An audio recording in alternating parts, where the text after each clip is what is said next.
Hello दोस्तों, welcome to my channel PCS with Chauhan guys. मेरा नाम है कीरत चौहान और यहाँ हम कर रहे हैं दृश्य आईएएस की क्विक बुक। तो इसमें चल रहा है भारत में विश्व का भूगोल और चैप्टर नंबर 6 जो कि है सॉइल यानी कि मृदा। व्हाट्सएप नंबर भी आप लोग देख सकते हैं गाइस। अगर कोई क्वेरी है तो आप पूछ सकते हैं। और अगर कोई मुझसे पूछे कि अगर ज्योग्राफी के लिए कोई एक बुक पढ़नी है तो वो कौन सी हो सकती है, तो वो ये बेस्ट बुक है। मुझे नहीं लगता इसके अलावा आपको कोई और बुक पढ़ने की ज़रूरत है। और अगर आपको ये बुक परचेज़ करनी है तो जो लिंक है वो आपको ना जो वीडियो के डिस्क्रिप्शन में मिल जाएगा, वहाँ से आप परचेज़ कर सकते हैं। आइए सिलेबस देखते थे कि चैप्टर नंबर 1 से हम लोगों ने स्टार्ट किया है। अभी हम जो पहुँच चुके हैं वो है चैप्टर नंबर 6 यानी कि मृदा। और बाकी भी आप लोग एक बार देख लीजिए कि हमें क्या क्या टॉपिक करना है आगे, ठीक है। एटलीस्ट आइडिया लग जाएगा कि आपको क्या क्या पढ़ना है। और अगर आपको मेरी वीडियो पसंद आए तो वीडियो को लाइक ज़रूर करा करिए एंड चैनल को सब्सक्राइब करिएगा अगर आपको कुछ भी अच्छा लगता है तो। घटना चक्र की भी वीडियो आप देख सकते हैं चैनल की प्लेलिस्ट में जाके। और शेयर करिएगा अगर आपके दोस्तों में किसी को भी ये पढ़ना हो तो। चलिए अब आगे बढ़ जाते हैं। जहाँ तक हम कर चुके थे उससे आगे की हम यहाँ पे बात करते हैं। देखिए हमारा सॉइल चल रहा था, तो हम लोगों ने कौन कौन से प्रकार की मिट्टी कर ली थी और हमें कौन कौन सी अभी करनी है। तो टोटल तो प्रकार है मिट्टी के, ठीक है, मृदा के। तो हम लोगों ने देखिए उत्पत्ति के आधार पर भौगोलिक विस्तार के आधार पर इसे वर्गीकृत कर दिया था। स्थानजन्य मृदा लाल लेटराइट हो गई थी हमारी, काली मृदा हो गई थी, जलोढ़ मृदा हो गई थी हमारी, हम कर चुके हैं तब। चलिए अभी जो हम करेंगे वो है पर्वतीय मृदा और बाकी की देखेंगे आगे। चलिए पर्वतीय मृदा की बात कर लेते हैं। तो देखिए यहाँ लिखिए पर्वतीय हिली सॉइल या पर्वतीय मृदा। तो देखिए एक चीज़ और, तो पर्वतीय मृदा देखिए यहाँ पे लिखा हिमालय पर्वतीय क्षेत्र, उत्तर पूर्वी भाग प्रायद्वीपीय भारत में जो है आपकी पहाड़ी क्षेत्र में ये मिट्टी पाई जाती है। देखिए हर जगह पहाड़ी क्षेत्र आपको मिल जाएगा, ठीक है। तो ये देखिए पर्वतीय मृदा डार्क ग्रीन कलर है शायद ये, तो इसने का यहाँ मिल जाएगा आपको, यहाँ उत्तर पूर्वी भारत। देखिए यहाँ पे तिक्के में भी आपको मिल जाएगा। थोड़ा बहुत आपका पठारी, ये पठार है, इसमें भी कहीं कहीं यहाँ पे देखिए पर्वत तो है ऑलरेडी, तो यहाँ पे भी आपको मिल ही जाएगा कहीं कहीं। हालांकि इस डायग्राम में तो कहीं दिखाया नहीं है। चलिए पढ़ लेते हैं, पता चल जाएगा। इस मृदा के निर्माण पर क्या होता है, पर्वतीय पर्यावरण का अधिक प्रभाव पड़ता है।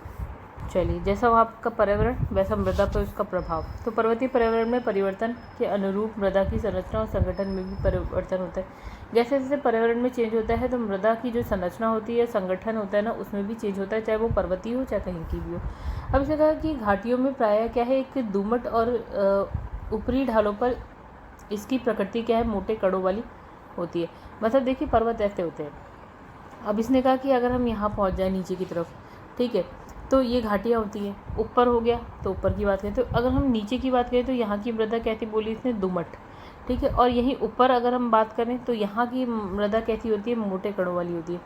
और ऊपरी ढलान की अपेक्षा निचली घाटियों में ये मृदा क्या है, अधिक उर्वर होती है। मतलब इसने कहा कि अगर हम उर्वरता की बात करें तो यहाँ की मृदा आपको उर्वर दिखेगी, ठीक है। तो हमने देख ली यहाँ पे कौन सी होती है, दुमट मृदा, यहाँ पे मोटे कण वाली होती है। यहाँ की मृदा अपेक्षाकृत ऊपर से क्या होती है, उर्वर होती है, मतलब अच्छी होती है। अच्छा, इसने कहा कि पर्वतीय मृदा का विकास जो है सामान्यतः पर्वतों के ढालों पर होता है। और मतलब मृदा अपरदन की समस्या से प्रभावित होने के कारण क्या होता है, ये पतली परतों के रूप में पाई जाती है। और साधारणतः हम इसको क्या बोलते हैं, इमेच्योर मृदा होते हैं। मतलब ये पूरी तरह से बनी हुई नहीं होती है। एक बात, ढालों पे आपको इसका विकास मिलेगा एक चीज़, और इसकी परतें क्या होती हैं, पतली होती हैं। क्यों? क्योंकि अपरदन होता है किसका, मृदा का। तो इसमें लिखा है पर्वतीय मृदा जो है अम्लीय प्रकृति की होती है। कैसी होती है, अम्लीय, क्योंकि यहाँ जो जीवाश्मों की अधिकता होने के बावजूद क्या है, जीवाश्मों का अपघटन नहीं हो पाता, ठीक है। तो मतलब जीवाश्म तो है लेकिन उनका अपघटन नहीं हो पा रहा है, एक बात। तो इसमें पोटाश है, फॉस्फोरस है, चूने, इसकी कमी होती है। तो हमें ये पता चल गया किस किस की कमी होती है इसमें, ठीक है। तो इसकी अगर गहराई की बात करें तो ये होती है कम, मतलब कम गहरी होती है। और दूसरी बात इसने कहा कि क्या होती है, संद्र युक्त होती है, ठीक है।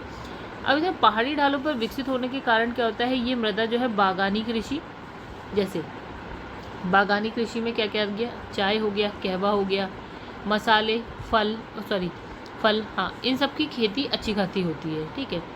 मतलब ढालों पे होने के कारण हम यहाँ पे अच्छी खासी बागानी कृषि कर लेते हैं। अच्छा, यहाँ पे नेक्स्ट जो है वो है शुष्क और मरुस्थलीय मृदा की बात करते हैं। तो देखिए यहाँ पे कि कहा है कि जो शुष्क मृदा है उसका विकास जो है अत्यधिक तापमान वाले शुष्क जलवायु प्रदेश में होता है। मतलब टेम्परेचर कितना होना चाहिए, ज़्यादा। इन क्षेत्रों में वर्षा क्या होती है, कम होती है, ना के बराबर होती है। वाष्पीकरण बहुत ज़्यादा होता है। मृदा में क्या होता है, नमी की कमी होती है। कार्बनिक तत्वों की मात्रा भी बहुत कम होती है। ह्यूमस का अभाव होता है। ठीक है, तो जो है इसे अगर हम बात करें कृषि के दृष्टिकोण से क्या होती है, अनुर्वर मृदा, मतलब बेकार है। ठीक है, आगे बढ़ते हैं।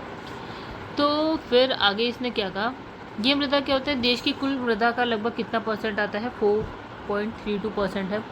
जो पूरे देश में जो मृदा है उसमें ये शुष्क और जो मरुस्थलीय मृदा है कितनी है, 4.32% है। कहाँ कहाँ मिलती है, पश्चिमी राजस्थान में मिल जाएगी, दक्षिणी पंजाब में मिल जाएगी, पश्चिमी हरियाणा हो गया आपका, उत्तरी गुजरात के शुष्क प्रदेशों में मिट्टी पाई जाती है।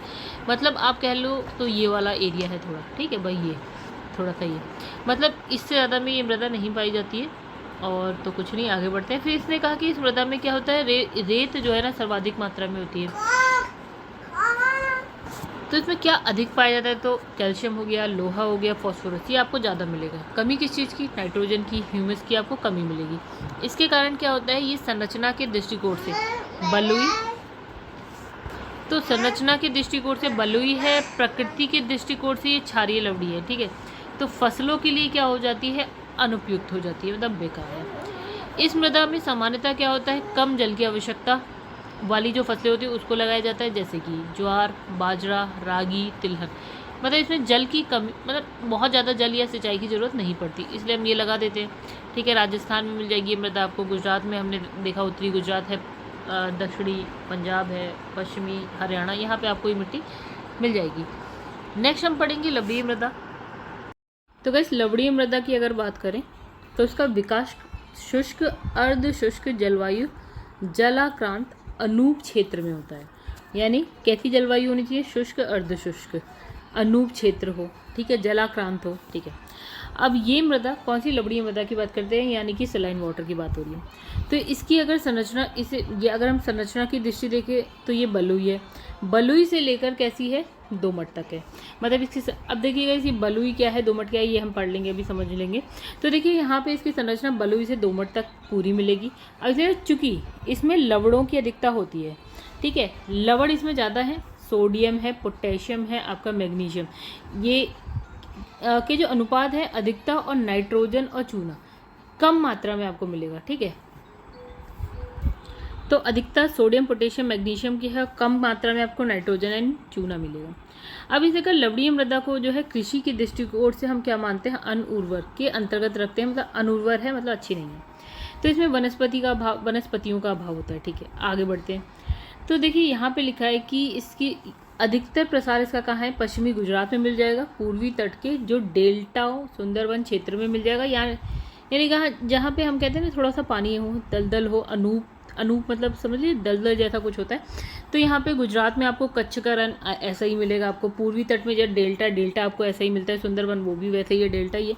अब इसने कहा कि इसके अलावा अगर हम बात करें तो कच्छ के रन में भी क्या है, वही गुजरात का पश्चिमी भाग है, और कच्छ का रन वहीं पर मिल जाएगा, तो ये आपको वहीं मिल जाएगा। इसके लिए क्या है, दक्षिण पश्चिम मानसून जो है प्रमुख रूप से उत्तरदायी होता है। देखिए गाइस, जब हम दक्षिण पश्चिम मानसून आता है तो एक तो इधर चला जाता है, इधर भी जाता है, इधर भी जाता है, इस तरह से जाता है। ठीक है, तो यहीं पे आपको गुजरात में मिल जाएगा।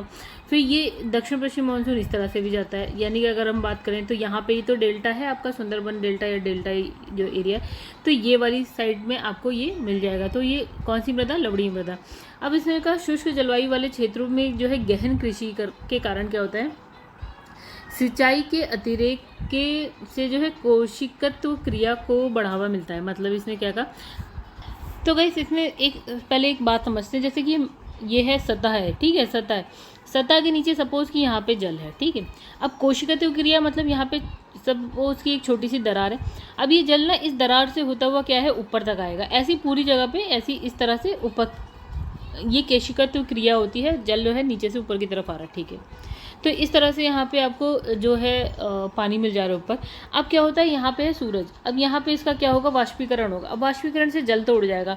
अब यहाँ ये जो नीचे से आ रहा है वो अपने साथ लवण ला रहा है, तो लवण जो है यहाँ पे एकत्रित हो जाएंगे, ठीक है। जैसे लवण हो गया, क्षार जो है वहीं पे जमा हो जाएंगे, बाकी जो पानी है वो उड़ जाएगा। जैसे सोडियम, पोटेशियम, कैल्शियम, लवण जो है यहीं पे मिल जाएंगे, आपको ज़मीन पे मिलेंगे।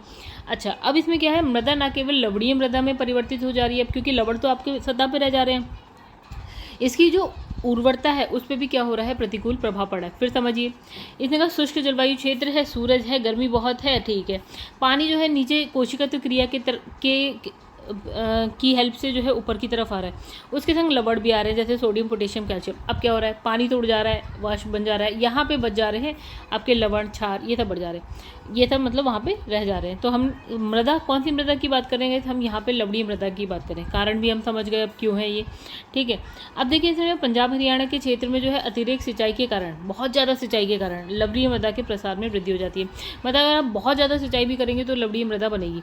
अब इसमें क्या है, उपजाऊ जलोढ़ मृदा अनुर्वर मृदा में परिवर्तित हो जाती है। मतलब जो पहले ही अच्छी मतलब वो मृदा थी, मतलब कृषि के लिए अच्छी, लेकिन ऐसे करने की वजह से ये क्या हो जाती है, अनुर्वर हो जाती है, तो बेकार हो जाती है।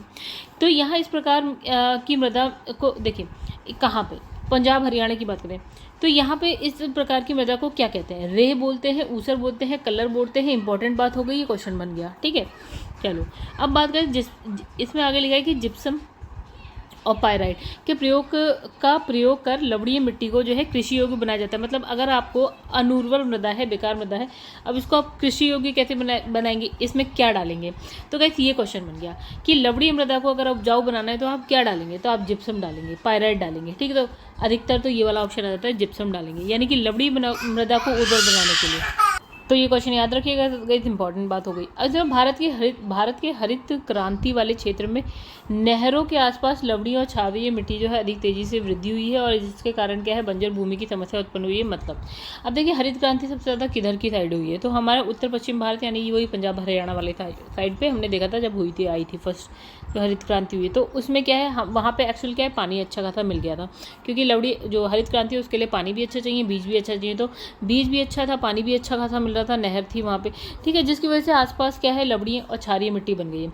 मतलब इसके कारण अब वहाँ की भूमि क्या हो गई है, बंजर सी, ठीक है। अब इस प्रकार की मृदाओं में बरसीम, धान, गन्ना, अमरूद, आंवला, ये क्या लिखा, फालसा, जामुन, ये सब जो है जैसी लवण प्रतिरोधी फसलें हैं ये। मतलब लवण का इस पर ज़्यादा खास असर नहीं पड़ता, तो लवण प्रतिरोधी फसलें हैं या फल है, तो ये लगते हैं इस टाइप की मृदा में, आपको ये सब मिल जाएगा। तो गाइस हो ना हो, कैसे भी हो, रट लीजिएगा, ठीक है। याद हो जाए तो बहुत अच्छी बात है, नहीं रटना तो आपको पड़ेगा। अच्छा, अब नेक्स्ट हम पढ़ने जा रहे हैं पीट और जैव मृदा, ठीक है, यानी कि पीट एंड क्या बायोटिक सॉइल की बात करने जा रहे हैं। तो गाइस चलिए तो बात करें, तो इस मृदा का निर्माण नदियों के द्वारा निर्मित डेल्टाई क्षेत्रों में जल का भराव हो जाता है ना, उसके कारण, मतलब नदियाँ बह रही हैं, उसकी वजह से जो क्षेत्र है यहाँ पे जल भर गया, ठीक है। तो क्या पीट और जैव मृदा की बात कर रहे हैं यहाँ पे, ठीक है। तो गाइस देखिए इस मृदा में भौतिक रासायनिक परिवर्तन क्या है, नगण्य होने के कारण अविघटित कार्बनिक पदार्थों की मात्रा अधिक होती है, यानी कि यहाँ पे भौतिक और रासायनिक परिवर्तन तो नहीं के बराबर हो रहा है। तो जो कार्बनिक पदार्थ है जो कि अविघटित है, देखिए कार्बनिक पदार्थ जो है विघटित हो जाते हैं धीरे धीरे, लेकिन यहाँ पे अविघटित है, तो वो अधिक है, यहाँ पे विघटित ही नहीं है, जिसके कारण क्या होता है, मृदा की अम्लीयता क्या होती है, बहुत ज़्यादा हो जाती है, ठीक है, अपेक्षाकृत अधिक हो जाती है, क्योंकि ये कार्बनिक पदार्थ जो है अविघटित है, ठीक है। अब देखिए ये उच्च लवणीय मृदा है, क्या है, लवणीय मृदा है। एक बात, उच्च मतलब बहुत ज़्यादा लवण है, लेकिन इसमें क्या है, पोटास और फास्फोरस की कमी पाई जाती है। मतलब अब हम पूछें तो इसमें कमी किसकी पाई जा रही है, तो इसकी पाई जा रही है। लवणीय है और बहुत ज़्यादा लवणीय है, अम्लीय है और ज़्यादा अम्लीय है। क्यों, क्योंकि जो कार्बनिक पदार्थ है वो अवघटित है, एक बात। क्यों, क्योंकि यहाँ पे भौतिक और रासायनिक परिवर्तन नहीं के बराबर हो रहे हैं, एक बात, ठीक है। डेल्टाई क्षेत्र में ये मिलेगी जहाँ पे जल भरा हुआ होगा, ठीक है, एक बात। तो ये सब बातें आपको पता होनी चाहिए। चलो फिर इसके बाद लिखा है ओके ओके ओके, ये अम्लीय स्वतः स्वभाव की, अभी हमने पढ़ा अम्लीय होती है। फेरस आयरन होने के से प्राय इसका जो रंग होता है ना, वो क्या होता है, नीला, यानी कि इसका जो कलर है वो फेरस आयरन की वजह से नीला होता है। अच्छा, तो इसमें लिखा है कि भारत में अगर हम पीट मृदा वाले क्षेत्र देते तो कहाँ पे आपको, जहाँ पे जल भरा हो वहाँ पे, तो मैंग्रोव क्षेत्र ऐसी, मैंग्रोव वनस्पतियाँ ऐसी होती हैं, थोड़ा दलदल में होती हैं, ठीक है। अच्छा, ये जो है भारत में कहाँ, केरल के अलपुच्छा जिले में, उत्तराखंड के अल्मोड़ा में, सुंदरवन डेल्टा में पाई जाती है। तो ये बात हो गई इंपॉर्टेंट, पीट मृदा आपको कहाँ कहाँ मिलेगी, केरल, अलपुच्छा जिला, उत्तराखंड अल्मोड़ा और सुंदरवन। अब चलो ये हल्की क्या हो उर्वरता वाली फसलों के लिए ठीक ठाक है, मतलब जिसमें उर्वरता कम चाहिए ऐसी फसल। उपयुक्त दशा में जो है वनस्पति की समृद्धि के कारण इसमें क्या है जीवाश्म के अंश और क्या ह्यूमस अधिक मात्रा में पाया जाता है। फिर से जैविक मृदा एक बात, ठीक है, इसमें जीवाश्म पाया जाएगा, इसमें ह्यूमस बहुत ज़्यादा मात्रा में पाया जाएगा, जिसके कारण ये मृदा जो है गहरे काले रंग की होती है। ठीक है, अब देखिए यहाँ पे लिखा है कि मृदा गठन के वर्ग का व्यास, यानी कि अगर मृदा कैसी होती है, देखिए व्यास लिखा है यहाँ पे, ठीक है। चलो गाइस व्यास देख लेते हैं। अगर क्ले है, क्ले जैसी है या मृतिका है, तो इसका व्यास देखिए क्या होगा 0.02 मिलीमीटर से भी कम, ठीक है। फिर गाद यानी कि सिल्ट की बात करते हैं, ये थोड़ी सी मोटी होगी, यानी कि 0.05 से लेकर 0.02 mm तक, ठीक है। इसका व्यास क्या होता है, जैसे ये एक कण है मिट्टी का, ये हो गया इसके बीच का, यहाँ से लेकर यहाँ तक पूरा व्यास होता है। ये सपोज 2 मीटर है तो हम इसे बोलेंगे 2 मीटर व्यास है इसका, वही बात कर रहे हैं। ये गाद है, मतलब सपोज कि एक कण है मिट्टी का, गाद है या सिल्ट है, तो इसका व्यास यानी कि वही बीच वाला इधर से उधर, ये हो सकता है आपका 0.50 से लेकर 0.002 मिलीमीटर तक, ठीक है। उससे मोटी होती है बहुत बारीक बालू, ठीक है, बालू है लेकिन गाद से तो मोटी होगी, तो इसका व्यास देखिए यहाँ लिखा 0.10 से लेकर 0.05 है।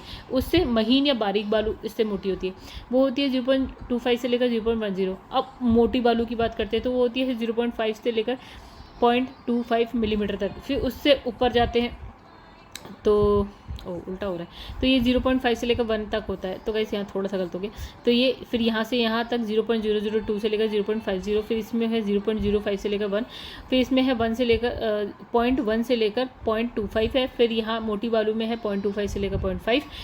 अब बहुत मोटी बालू की अगर हम व्यास की बात करें तो 0.5 से लेकर 1 मिलीमीटर है।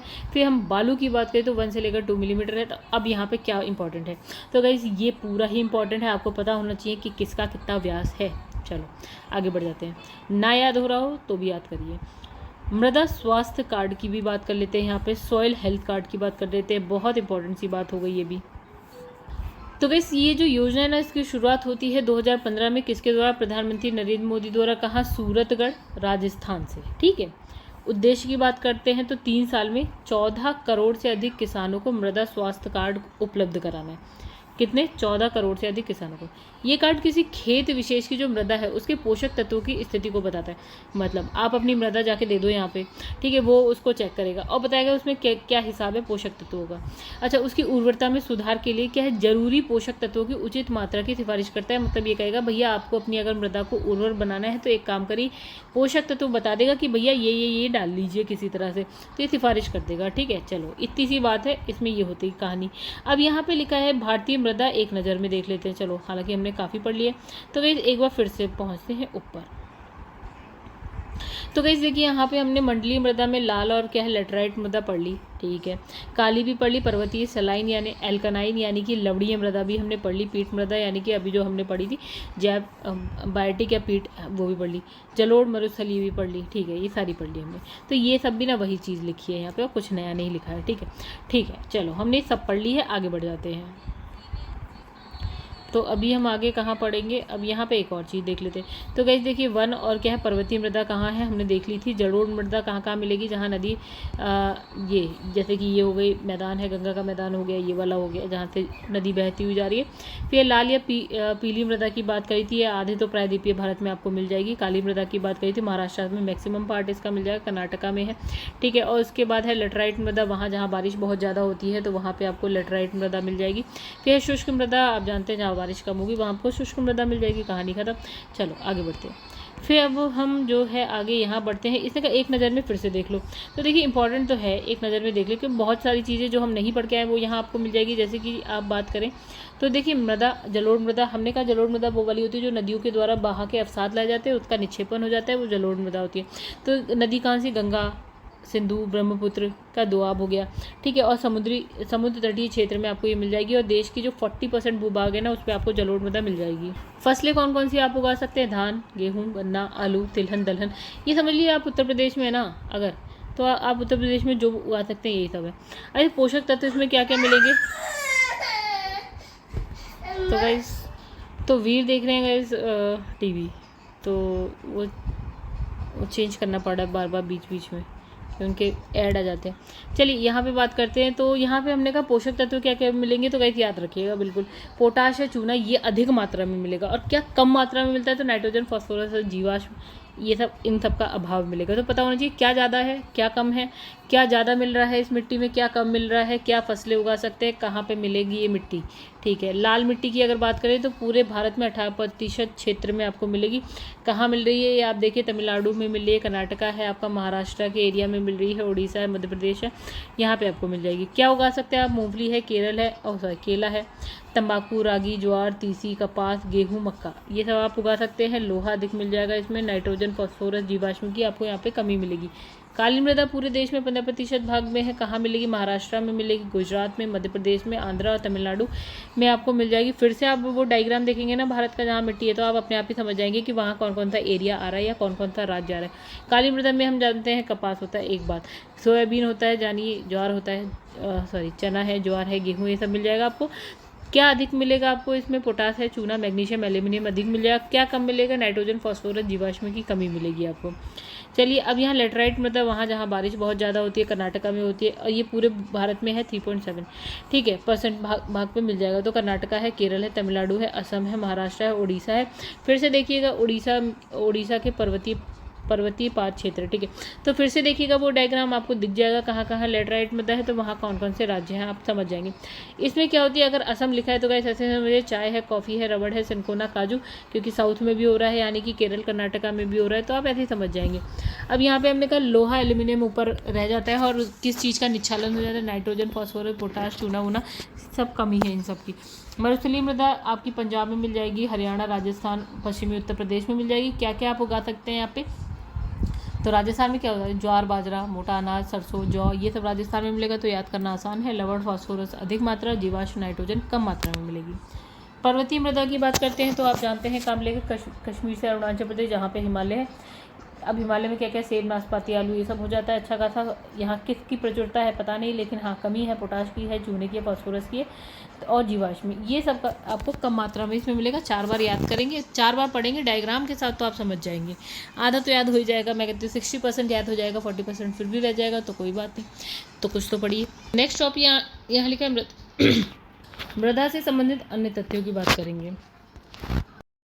तो मृदा अपकर्षण की अगर बात करें तो इसमें कहा है कि जो मृदा में जो उर्वरता है ना, वो उसकी कमी होने लगती है, उसी को हम बोलते हैं मृदा अपकर्षण, ठीक है।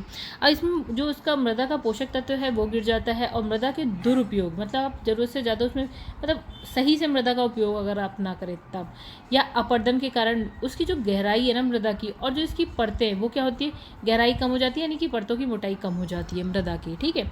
अब इसने कहा कि इससे क्या होता है, भू आकृति, मतलब मृदा अपकर्षण की जो दर है ना, मतलब मृदा में उर्वरता की कमी होने की जो दर है, या उसका जो रेट है ना, वो उसकी भू आकृतिक जो संरचना है, पवन की गति क्या है, वहाँ पे वर्षा की मात्रा क्या है, ठीक है, उसके अनुसार एक स्थान से दूसरे स्थान पर अलग अलग होती है। मतलब हर जगह की अगर आप बात करें, वहाँ की भू आकृतिक संरचना अलग होती है, पवन की गति हर जगह अलग होती है, वर्षा की जो मात्रा अलग अलग, जिसकी वजह से मृदा अपकर्षण भी अलग अलग क्षेत्र में अलग अलग सा होता है, ठीक है। तो ये बात हो गई। मृदा अपरदन की बात करते हैं। तो वैसे इसमें जैसे अपरदन की क्या बात करें, जैसे यहाँ पे मिट्टी है, तो मिट्टी ना टूटती फूटती और अपने स्थान से बह जाती है, कहीं चली जाती है, तो वहाँ पे मृदा गायब हो जाती है, मृदा अपरदन हो जाता है। मृदा अपरदन का तात्पर्य, मृदा के ऊपरी जो संस्तर होता है, यानी कि ओ संस्तर कह लीजिए, उसके नीचे ए संस्तर होता है, उसका क्या हो जाता है, विनाश हो जाता है, ठीक है। ओके गाइस, कुछ ना कुछ होता ही रहता है, ठीक है। तो इसने कहा कि जो प्राकृतिक, देखिए मृदा अपरदन 2 कारणों से हो सकता है, एक प्राकृतिक कारण भी है, मानवीय कारण भी है, ठीक है।